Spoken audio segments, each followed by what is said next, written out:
Hey guys, welcome back to another Diecast Radiator Studios review. And today we'll be reviewing probably the most one of the most popular piston cup racers from the first movie, the Apple I car.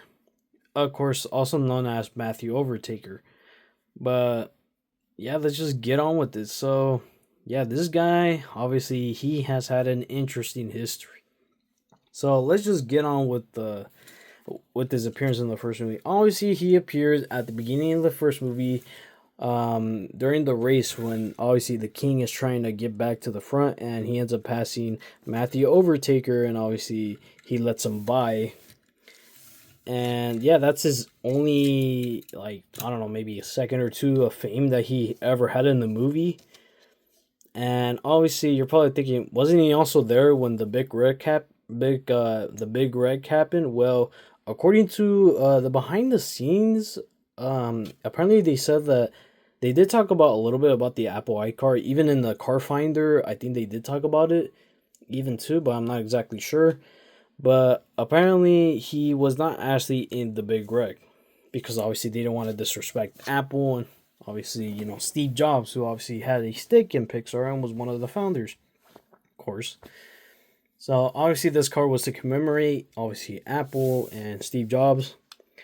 So yeah, let's just get on with the releases. So this guy was only ever released in that big Motor Speedway of the South Set, the holy grail of cars items in the line, like straight up. This is like the holy grail, because obviously you got all 36 of the racers. You have Dale Earnhardt Jr., which there he is right there, but with the nitrate body style, and then of course you got the Apple iCar.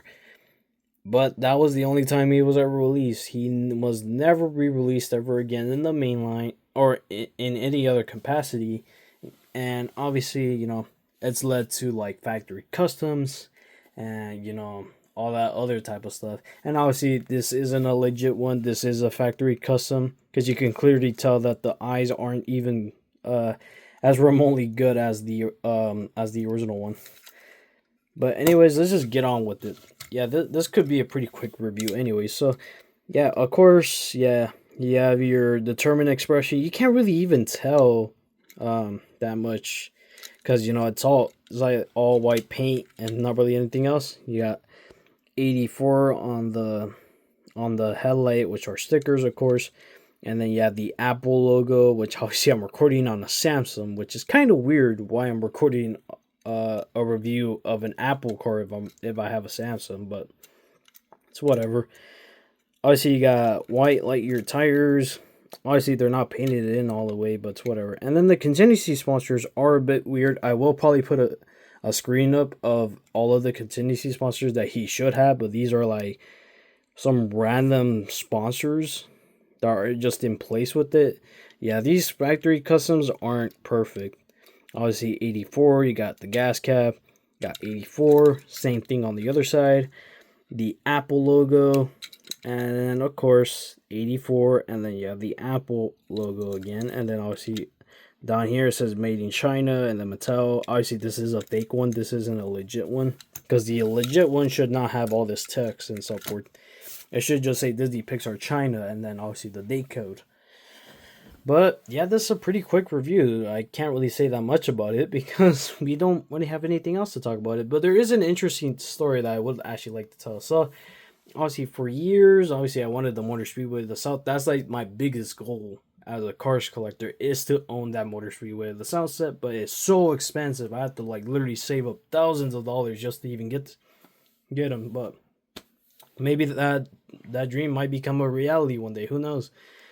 But obviously, I was looking on eBay to see if I could find like a good customer somewhere, and I did find one from Gimme Collectibles, and he was selling it this custom off. It was actually of a rubber tire version that someone had made, and I bid on it, and then some other guy came in and freaking bid it, and he beat me by literally by a few dollars, and I was so sad on that. I was so sad that day because I really wanted him, and I didn't want to buy a Chinese one because obviously they're not perfect. But I mean, I lost in it, and then I said, all right, I'm just gonna buy the factory custom and just settle with that.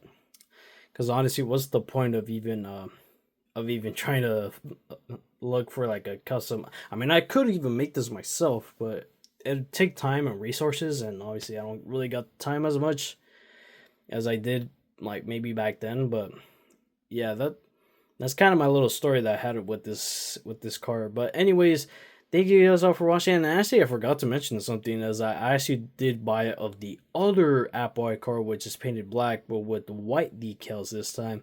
Unfortunately, I forgot to pull that one out, but I should have pulled it out for this review. But anyways, thank you guys all for watching. I'll see you guys in whatever review we'll do next. And also, happy 20th anniversary. I completely forgot to say that in the previous video.